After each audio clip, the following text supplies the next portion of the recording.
introduce you both. Okay, it is my great pleasure and honor today to be introducing my guests, Harville Hendrix and Helen LaKelly Hunt. These people are the co-creators of the well-known Imago relationship therapy, and they've started a global social movement now called Safe Conversations. They are internationally respected as couples therapists, educators, speakers, activists, and New York Times best-selling authors of 10 books, including Getting the Love You Want, A Guide for Couples, which has sold more than 4 million copies. Harville has appeared on the Oprah Winfrey television 17 times. And Helen has been inducted into the Women's Hall of Fame and the Smithsonian Institute. And most importantly, they have 6 children and 7 grandchildren. And that trumps everything else. Yes, it does. Well, guys, welcome aboard. Love the opportunity to speak with you today, understand what you're doing, and have you share with my audience and the universe what's going on in your work and in your lives. Where should we kick off? Should we talk about global safe conversations? Well, I think we could start there. Let me check with Helen. What do you think? What would you like to start off? Why don't I say a little bit and then you finish? About But basically, safe conversations. Okay. we live in a world where people think they're individuals. And so there's a value system. Gee, I want to be the best I can be. And people are raised that way with the best of intentions. Because what they don't realize is we're an interconnected human family. And if we can't figure out how we need to wake up and realize that we're a global family, and and so as Harville and I have thought about transforming relationships that were disconnected into healthier ones, which Oprah really loved, he also had an idea this belongs everywhere. Safe Conversations isn't just a healthy dialogue shouldn't just happen in a therapist office. It should happen everywhere. So this was his vision of getting this, quote, out of the clinic and into the public. And he asked me to partner with him to create Safe Conversations. And basically we are not particles, we're particle wave dualities everywhere. And who's the particle and who's the wave here? Well, yeah, and the I think where I'd like to pick up on that is that Helen and I have, I think we have, I used the word one time that we have our relationship has been a saga. Coming from different sides of the economic world, different sides of the social world, coming together in the educational and clinical and therapy world, that we feel we have sort of co-created each other, and I guess that's the right word, is co-creation, because I know that while Helen has been indispensable in the thinking process that has produced Imago relationship therapy, and in its distribution and putting it into form, so that we not only co-created each other, we also co-created our careers. Even though for a long time Helen was very much involved in the women's movement, she was at the same time very much a contributor to the evolution of Imago therapy, and that has become a thing itself. That we were on this morning. We are the what are we the the chancellors. Chancellors, and can't remember. As I get older, it's hard to remember. All your titles. well, I don't have that many, but we're chancellors and distinguished professors in a new university called Daybreak University, which was actually started by one of our students, who's a Korean academic has moved to America and started this.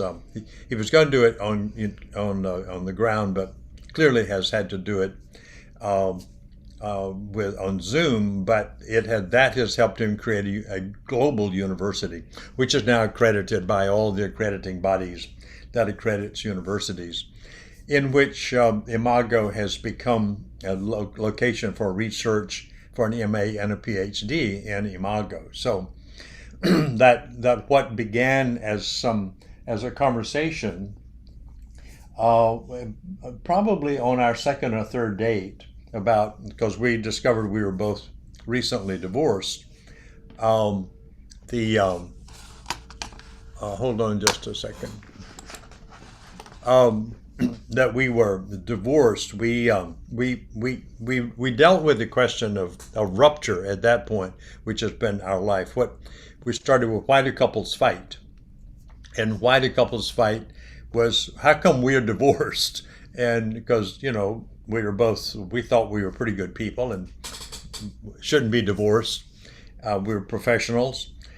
And that led to, why does anybody fight? And that led then to that is a research question, and that's what led then to the books of trying to answer that question, not only with an answer, but also with a solution. And so therapy evolved for us and became successful. We're in 61 countries and have an institute with 40 faculty who teach therapists to become Imago therapists. About 2,500 people around the world practice Imago therapy.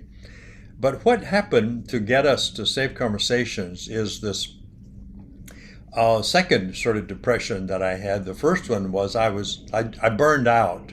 And those early years after the Oprah show, there was so much publicity and so much opportunity that I stayed on the road way too much and really went flat and burned out and literally had to quit. I didn't care anymore. So I was interested that as a total visionary, didn't care at all. So had to rest. And about a year later, that's when we moved to New Mexico. And about a year later, realized I just needed a year off. I didn't really need to move to another state. But about 15 years ago now, as the time passes, we're having another second conversation of fundamental character about our lives. And Helen has been, ever since I've known Helen, she's been, quote, an activist in the feminist world. So I absorbed this thing about more than therapy is needed. You need to change the structure of the system. And half the people on the planet have never had equity, not even freedom, even though it was promised, but certainly not equity. And I had this insight that you can't change the world doing therapy. You can heal the wounded and the broken, but you don't change the systems that produce the wounded and the broken by healing the wounded and broken. You simply mitigate the suffering, but you don't change the source of the suffering. And I hadn't thought about that the system itself, our economic, political, and social systems and value systems create families and couples with belief systems and ideologies that are as functional in the problems they bring to us as their psychological backgrounds are. And I began to see there are two diagnoses. One is what it was like to be a child in your family is showing up in this marriage. And the second one was that family was birthed in a culture in which relationship was not valued, but your competence, your excellence, your success, and your ability to talk. But no, Helen has a famous phrase, we get paid for talking, but nobody pays anybody but therapists for listening. And that the listening factor was gone. So as a result of that, and Helen was absolutely interested in that, and we decided we would call together a group of of our colleagues, John Gottman and Julie Gottman and Dan Siegel, Stan Tatkin and Ellen Bader and her husband Peter, Sue Johnson. and Sue Johnson and her husband. And we asked them if they would be willing. We were at the Evolution for Psychotherapy conference in 2009, and Helen didn't go to that conference, so I was that one. She usually goes, but this year she didn't go. But they had lunch with all of us who were there. For some reason, I was in the room with all my colleagues in the field of couples therapy. And this was not a couples therapy conference. This was the Evolution of Psychotherapy conference. But we happened to have lunch, and I don't know if that was arranged. But at any rate, there I was sitting around the table with all these people I just mentioned. And I had this second thought. What if all of us who have visibility, who have systems, who have students, who have research, who have some credibility in the culture, came together and basically supported relationship as a primary value in the culture and just took a stand that shifted the conversation from subjectivity and the self to interactivity and relationship? What if we just did that? So we proposed that. I asked Helen if I proposed that, and they all agreed. Would she be okay to let's do that at the ranch? I did. They all agreed, and in 2010 they all came to the ranch for a weekend. So there we were at the ranch with this group of distinguished people, and the question was how can we do that? Everybody wanted to do it. Well, the long story I want to cut short by saying we met for 4 years, twice a year, and crafted a vision, and a vision that most of them couldn't engage in because it required you to be pretty much full-time and to be financially independent, and none of them were. And Helen, I could do it full-time. Helen has resources, and so they sort of challenged us to initiate the project in Dallas, which we did. We finally got here in about 2013 or 14, and we've been here doing Safe Conversation. We changed the name of Imago Dialogue, which is the therapeutic intervention, which we felt we could extract from therapy and put into the public domain. Everybody needs to learn dialogue. All need to move away from monologue and move from vertical conversation to lateral conversation. So we've been here, and we started off with a not-for-profit, and we found as our vision grew, the vehicle was too small. As our vision became global, and by that we mean the tipping point of the world's population in 2050. So we gave ourselves a 30-year timeline and a target audience of 3.8 billion people to reach during that timeline, to teach them the dialogical process or how to move into connection, how to move into relationship, and how to bring essentially a connecting process as a cultural thing rather than a competitive process, a connecting process. And that would change the value system of the culture from individualism to relationality. And we think maybe be the next step in human evolution if we could create a relational civilization. So that's where what you have described here, I have long believed is the most vital, essential shift, not only in our evolving consciousness and humanity, but survival as a planet. And as you may know, in my work and in my recent book, I spoke to the fact that we're rooted in the 17th century mechanistic worldview of separation. Yes. Within a relationship. So we compete rather than collaborate. I'm reminded of Gregory Bateson's quote, all things are defined by relationship.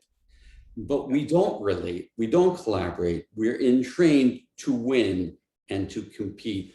And, what you're espousing, of course, runs pure to my heart and to the quantum belief of inseparability. Yes. Which is key. So we have to replace that paradigm of separation with one of inseparability or a co-participatory paradigm. Yes. So, and we use this word dialogue. And I'd love your thoughts on this, Helen and Harville. Dialogue is often used but misunderstood word. Dialogue comes from the Greek dialogus, meaning flow of meaning. We don't check in with each other about, well, what do you mean by that word?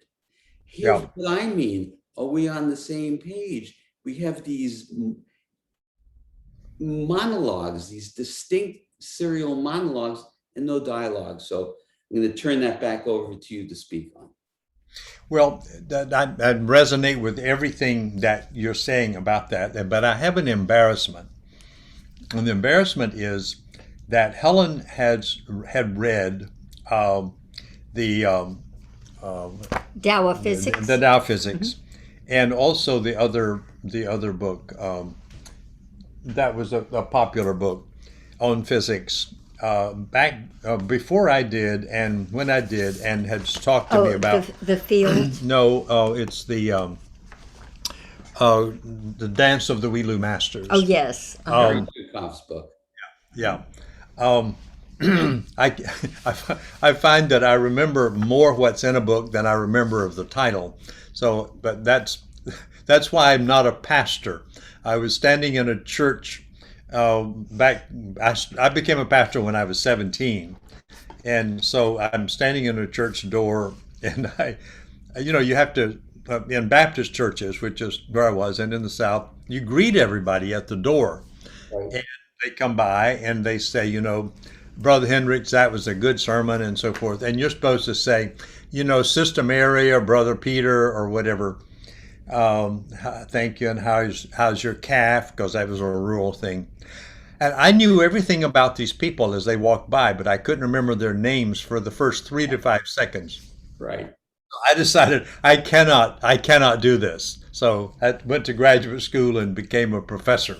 I figured I would teach people, but I couldn't. Anyway, so Helen had talked for years about the part that we need a new definition of the self, and that the particle wave duality provided an opportunity for not the static self that was in psychotherapy, which was a self created out of the atom of Newtonian physics. The atomistic physics became the basis for individualistic psychology, and the self is something. It's concrete, like it's the particle. You can describe it. And she was saying, no, the self actually is like the particle wave duality. It's a constant oscillation between those. Yes. And I never picked it up. I didn't realize that I was very embedded in the very value system I was opposed to.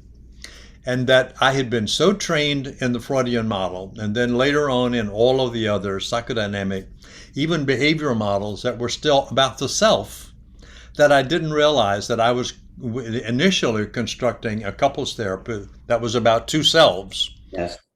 And that was just simply parallel psychotherapy instead of couples therapy. But dialogue emerged in that. Out of mine and Helen's relationship. She was the originator of dialogue, because when we were first started dating, we have always had an intense relationship, negative and positive, and we were having a negative moment of intensity about and some positivity. In Helen's living room, in the first 3 months of our relationship, before we became a couple, we were just sort of dating. And Helen said, stop, let one of us talk and the other one listen and take turns. And that slowed us down. And I'm a clinician with a lot of training to notice subtlety. And I noticed I calmed down when I stopped to hear Helen out, and she calmed down when she stopped to hear me out. So I took it to the clinic where I'd been doing problem-solving therapy with couples, and turned them to face each other and say, don't talk to me anymore. Talk to each other, and I'll help you do that. Could I mention one thing? Sure. Um, I thinking about James Hillman, Mhm. Yeah. Jungian analyst, and I found some pages which I'd like to share with you. His definition of conversation. It was conversation Talking that with. with, but then verse. It's like you exchange Yeah. and then he has a quote that nothing changes until ideas change. And the usual idea is something's wrong with the other person. Yeah. That's the idea you have, Is that not true? according to Hillman. But then conversation can Yes. open everything up. Yeah. And so this is, we are so appreciative of you, Mel, for giving us a chance. Like everyone should be talking about what will shift the polarization that exists Yeah. into the world into meaningful conversation. Right. And so I don't Dialogue. dialogue. So we began to we began to experiment with dialogue with couples. This was about in the it was the late 70s. But I had no idea that this was radical. It was like, oh, this is working better. And my academic side didn't go into research until years later to see, well, what else has been done about dialogue, only to discover very little. That you have quoted, William Isaacs. right? And there were two or three books, but not in the therapy world. Therapy world hadn't gotten to that. But we then evolved dialogue. It took about 10 years to evolve it into a very explicit process with 3 steps, and that mirroring, validating, and empathizing. And if you help people learn how to talk like that, then they solve their problems. But if they can't talk and connect, then their problems, they function. So, question I have for you, just to dig in here a bit. When I am facilitating dialogue, part of my process is to quiet what I know and to suspend assumptions. Yes. Come into a place of genuine, authentic, shared inquiry. So I'm curious, is that part of your process of dialogue? So when when someone wants to say something, they say, I would like to say something. Is now a good time? That person is called the sender. And if the other person says it's a good time, that means they shut up and let the sender talk. And the sender says something and the person mirrors them back, the receiver. The other, in our dialogue, one person is the sender and the other receives. Yeah. And the magic phrase of our dialogue process has been when the receiver mirrors the sender, they then say, Mel, is there more about that? And then if the sender has more, they send that. And then there's a validation step and an empathy step. I see from your point of view, I see why that makes sense. But anyway, it's the magic phrase, is there more? Now, in our view, Mel, we didn't understand why suddenly we were told the sender relaxes in the person's presence, even though they know the other person disagrees. If someone says, is there more? Well, that got me on a search, Mel, on is there more is a place you wonder. Yeah. And people, so a real quick 3-sentence summary. Studying brain science, there's the lower reactive brain, and then there's, as you know, I'm sure, and many of your listeners, there's a left brain hemisphere, logical knowing. There's a right brain hemisphere, connect the dots, intuitive knowing. And between the two is something called the dorsolateral prefrontal cortex, which is where you don't know. Well, when I first heard that phrase, I was flipping through a brain book and I thought, that is the stupidest thing I ever heard. Doesn't this writer of this book know that being smart, This writer said this part of the brain is the most important part of the brain, not knowing, and it results in neural integration. Well, I didn't get what it did. It's just, how is not knowing a positive thing? Mm-hmm. But then I read the second paragraph and the third paragraph. He said, you have to move beyond predication. And then he began to call the state the Dalai Lama state. And it's where you wonder. Well, I got really interested in the subject of wonder. My last comment is Harville said, Helen, I've been listening to you for a year talking about this. I've looked through all the field articles in psychology that have ever been written. There isn't one on wonder.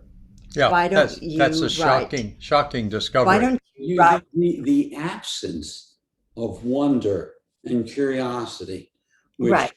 just stagnates the vitality.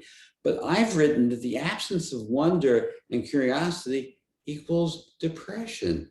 I have never worked with an individual who has wonder and curiosity and is at the same time depressed. Right, That is and I will cool. send you a copy of the article that got published. It's the only one published in a psychological journal, and I'm now writing a book on wonder. So just to further this point, let's look at the word wonderful. There was a time when wonderful meant something full of wonder, an incredible rainbow. Now your kid comes home and gets an A on their report card and you say, wonderful. Rather than a sense of wonder, it's become a job well done, which goes back to productivity as opposed to relatedness. We've lost our curiosity and engagement with the universe. Yes. So there's a word that I stumbled across. I don't know if I stumbled across it. Yes, I did. I won't take credit for it. And it's called normosis. Normosis, Normosis. I speak to this in my book, The Possibility Principle. Here's what normosis is. When we acclimate to a dysfunction and come to think of it as normal. So 1 out of 3 people experience anxiety or depression. That becomes commonplace. It's normosis. No, it's not normal. It needs to speak to the fact that we are playing by a rule book for life that devalues us. And that's why we suffer. So rather than victimizing the victims, as you alluded to earlier, what we need to do is look at the large mega system of how we're operating. Win, compete, invalidate each other. And that's why we suffer in the way we do. Yeah, we're raised to become the best. Like, be the best, win the spelling bee, get the best book report, and win the debate team, and you can go compete in the nationals. I recently wrote a piece saying, if you always have to do your best, you'd be neurotic. That would be a compulsion. To always do my best? Yes. I really hope not. Yes, you do. Said your grandparents and maybe your parents, and a lot of us are still. Actually, my parents never said that. They would say, try your hardest. Oh, good for them. Give it your best effort. Yeah. But the cultural value system is actually supportive of perfectionism. Yes. And not knowing that supports a neurosis of enormous proportions and contributes to depression and anxiety and anger. All the things that we're trying to treat are caused by, and we may be wrong about this, but I'd love to hear your comment. All the things that, quote, we try to treat or heal or do something to mitigate is caused by the unconscious absorption of a value system in our culture. I agree entirely. And to speak to the issue of perfectionism, that's about the wonder of absence of wonder and curiosity. Can you imagine looking at it? Let's use the rainbow again.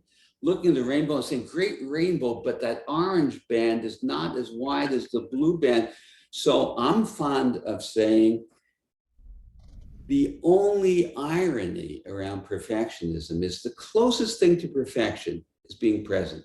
But the irony is the perfectionist is never present.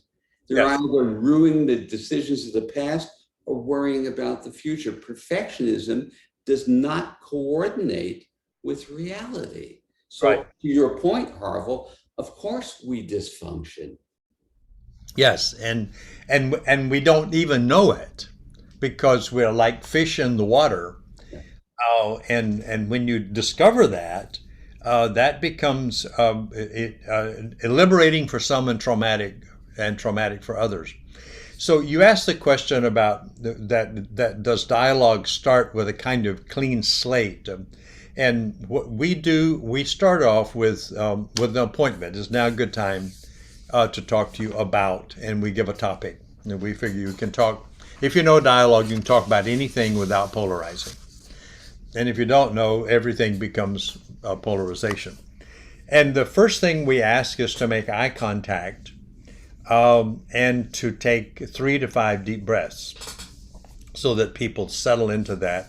And you probably know this research I just love researchers and studying research because there's research now is that I can actually tell if your pupils are large or small.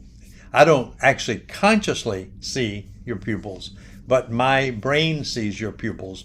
And if they're small, my brain is going to say closed system. If they're large, my brain's going to say open. And that's going to determine what I'm going to say, whether I'm going to be vulnerable or whether I'm going to be defended. And the deep breath, while making that contact, opens the pupils for most people. If they sit there long enough, they'll open. Then everybody, as you know, starts off with their story. And what Helen was talking about and what she has taken and is now going to do a whole book on is that, so I mirror you back and say, did I get it? Which is an accuracy check. And then I ask you, is there more? Rather than, okay, I got it. Let me tell you what I think. So there's not a shift. You could call it deepening. But what happens then is people drop below their story and begin to say things that they didn't know they thought or felt. Mhm. That begins then to show up, and then they break the story into something new experienced by them while being listened to and experienced as new by the receiver while listening. And so that becomes the creative moment, is out of that is there more, which is curiosity that leads to wonder. So, by the way, I'm just going to interrupt for a moment. So, that's a great title for a book. Is there more? And what you just described in that process is dropping below. For me, the word revelation comes up. Oh, Is a use that. It's a revealing, right? I'm having a revelation rather than dropping below. yeah. Oh, I love that. I love that. We're going to borrow that. Thank you. My pleasure. Um, Mel, is this a time that I could give you a huge appreciation? I'll take it. Okay, so I just want all of these listeners to know that Mel's amazing book, The Possibility Principle, is endorsed by Larry Dossey. And Larry Dossey is someone that Harville and I read out loud every night before we go to bed. We think Larry Dossey, who's a medical doctor, and in Dallas, Texas, was one of the most respected medical doctors in the country, did something really weird, which was to talk about the power of prayer. And I don't know what his following is now, but I'm pretty sure it doubled, but maybe it didn't. But I don't know. But I know he got many, many, many, many people. Like, just how could a doctor write a book on prayer? That makes zero sense. Doctors don't do things like that. And anyway, that he admires you so much. I just want all your listeners to make sure that not only have you read Mel's book, but get 10 and give them to your friends. Well, thank you very much. That's very thoughtful of you. And I was very taken with Larry's, I was going to say recent, but I lose track of time, but his recent book, One Mind, Yeah. which speaks to the paradigm shift we're talking. here, it would be a different humanity, a different human experience, conflict, hatred, war, greed. And greed is not just financial greed. Yeah. Greed oriented towards self as distinct from other. Everything shifts if we could only take the opportunity to shift paradigms. So I've been asked, well, Mel, why has it taken 350 years and we're still rooted in 17th century thinking? And you may not be familiar with this, but I'd like to introduce it to you. I gave a TEDx talk on it, which is, as long as we communicate using the to be verbs, am, is, are, were, be, those verbs are fixed and inert, and they create separation. Every time you use a to be verb, you isolate yourself from the other. So there was a movement many decades ago called E-prime language, speaking and communicating absent to be verbs. They speak of objective, distinct realities which we're suffering from. So my thought was, make this paradigm shift when we begin to think and write without using to be verbs. We take ownership. It's participatory. The last chapter of my book, The Possibility Principle, is implementing to be, removing the to be verbs. So instead of saying you are, making an objective statement which separates me from you, I say, may I share how I experience you? Wow, what a shift. There's no right or wrong. There's no competition. So I think that the fundamental shift in the worldview requires moving away from the to be verbs. That allows us to unfetter ourselves from the illusion of separation and objectivity. Yeah, thank you. That's a very what I love is simplicity, and that's one of those simple things that's fundamental. It's like oxygen means you live, and because it moves from the fixity of the atom in classical physics to the oscillation, constant oscillation and dynamic interactivity and flow of quantum physics. And I do not know how many of our therapists have joined you and me and Helen in this conversation. And I'm embarrassed that it was only about 3 years ago that I really got it, that psychology was rooted in classical physics. And because we had developed a relational paradigm, but as a scholar and researcher, I couldn't ground it in anything. Yes. Because there was no place to put relationship in psychology. And then I began to research psychology and found, of course, psychology is rooted in philosophy, which was evolved in the 17th, 18th, 19th century out of quantum physics and out of the classical theory of the atom. Things are fixed and they're deterministic and they're not connected, and so forth. So I was saying to Helen, I have to find some way to ground relationship as a construct, and there's no discipline to ground it in. And then one day, she kind of reminded me that we'd been looking at quantum physics, and started back to look at that and discovered there's a subset called quantum field theory in quantum physics, which is the natural ground, because quantum field theory says that reality is a field and it's a field of energy, information, and consciousness. All those words apply to that, and all particles arise out of that.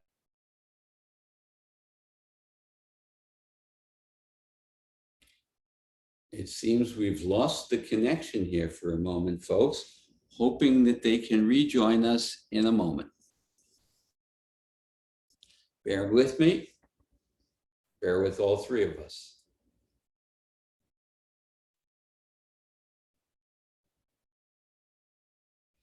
I seem to have lost the connection, waiting for Harville and Helen to try to sign back on and rejoin us.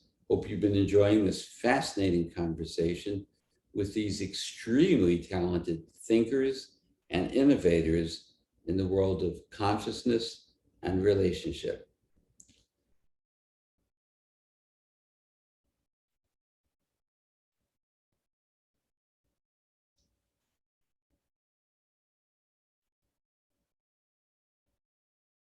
Here we go. I don't know what happened there, but let me just finish up that sentence. Sure. So we were writing our clinical academic text for clinicians, and took us 10 years to do it. And it was 10 years because I'm stuck. I can't find a ground for the fundamental construct of relationality. And you can't just make this stuff up and get academic, get the people you really want to take you seriously to take you seriously. It dawned on me, it's there. It's quantum field theory is the ground. So we wrote that book, Doing Imagotherapy and the Space Between, now shifting the ground from classical physics to quantum field theory. And now that makes couplehood make sense. And all the things you see in couple and dialogue, we didn't have to invent a new way to do therapy because for some blessed reason years ago, we evolved the dialogue process, which is in fact very congruent with field theory. Yes.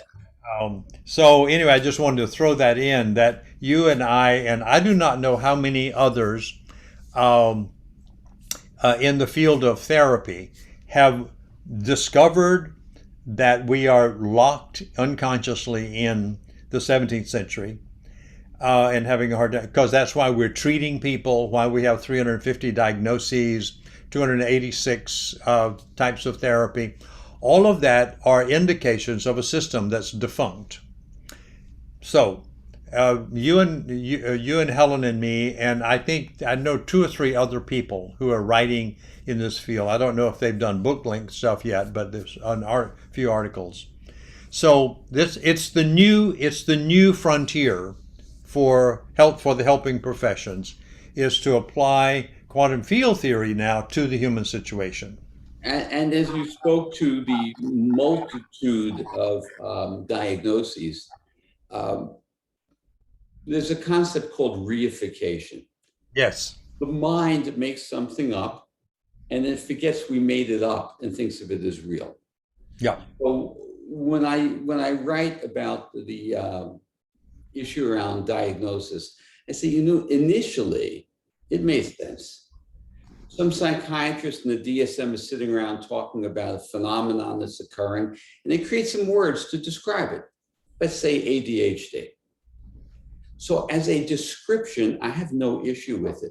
The problem is Alfred North Whitehead may have called it the fallacy of misplaced concreteness. Yes. Which is now we say someone has ADHD. How can you have something that doesn't exist? It's a description, not a thing. So as a culture of therapists, it is absolutely bereft. Now, if we used E prime language and removed the to be verbs, Yeah. and said, you have behavior.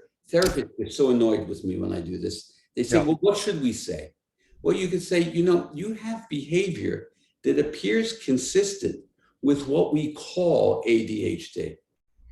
Notice there's no to be verb in there. Mm-hmm. Right? It's represented because, as David Bohm taught us, thought represents something, but we forget that thought is telling us something. We lose the representation and we create objective, concrete realities, bringing us back into that stuck inner state that you're speaking about of the old paradigm. So when I'm fond now of saying, I'm having a thought. May I tell you what my thought is telling me? That is representative and consistent with a quantum participatory paradigm. So Yes. it is in the languaging and the communication that we make the shift. Yeah, that's true. That really, I feel refreshed with what you're saying about how really fundamental and foundational and simple that is that we are engaging in descriptions, not in descriptions of phenomena. We are not engaging in descriptions of things, but simply of things that are, it's behaviors that are moving. And if you ever we've been looking at photographs rather than movies of the human situation. Movies is always changing, and the photograph is that one thing. And simple like that frees you from predication that Helen was talking about, from judgment. You can no longer be judgmental if you can get to the fact that you don't know enough to be judgmental about another person. Yeah. Yes. Helen, I know you have some thoughts on this. Oh, yeah. And I know we maybe should be winding this up, but we don't want our listeners not to go yet because a few more things. My last comment is Mel Harville has given me permission to tell at our workshops the last 10 years. Mel, did you know we almost got a divorce? That I don't know. Yeah, we pulled our family. Well, first I was dragging Harville to therapists because I had a commitment when I married him to improve him.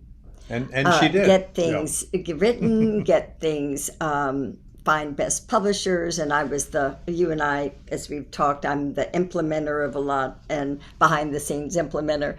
Well, so my passion was to make sure he could be the best possible. Well, poor Harville hated to be around me because I was always trying to improve him. So he was miserable. And there were reasons I was miserable. And he's given me permission to say he would go, Helen, I teach this. I don't do it. And so I dragged him to a therapist. And we're smarter than that therapist. So I dragged him to another therapist, and we were smarter than that one. And the third one called us the couple from hell and fired us. So we had no choice but to divorce. So we went to the divorce attorneys and we pulled our family together and we said, we're divorcing. And then at a Imago Therapy global meeting at the end of the 5-day meeting, when Jean Houston was our keynote speaker, we got up on the podium and said, we respect you too much to not let you know we don't do dialogue at home and we're divorcing. And then we walked off the podium. So there were a few things that then began to turn it around. And on my end, I just realized when I was reading about the dorsolateral prefrontal cortex, poor Harville, I am not quiet in his presence. I don't wonder about him because I'm smarter than him in certain ways, and I want him to get it that he should be which is correct. He was miserable being married to me, and I think this is my final comment. First I started asking him questions instead of telling him stuff, but then the real joy came is when I was with Harville just enjoying the silence. And the reason I wanted to share this with you and your listeners, I am the happiest woman on the planet because I wonder these days in my life, and it feels so good to wonder. That releases dopamine, acetylcholine, norepinephrine, and serotonin, the most relaxing neurochemicals, if you wonder about life and if you wonder about people. Don't get mad, don't get upset, don't get anxious. That releases cortisol and adrenaline, and other people around you are miserable and you're miserable. So Helen, that is if you want to give yourself a gift, SHUTUP, shut up.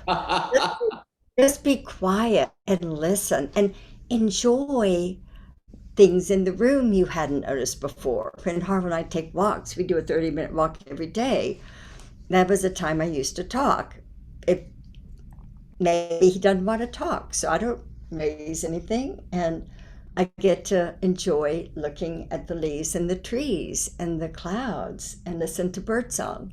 Yeah, So that's a happy life. that is just beautiful. And personally, in behalf of my listeners, I want to thank you for sharing those intimacies. And, as you said, what you did on stage, Harville, I am a proponent of another meme that we have all wrong.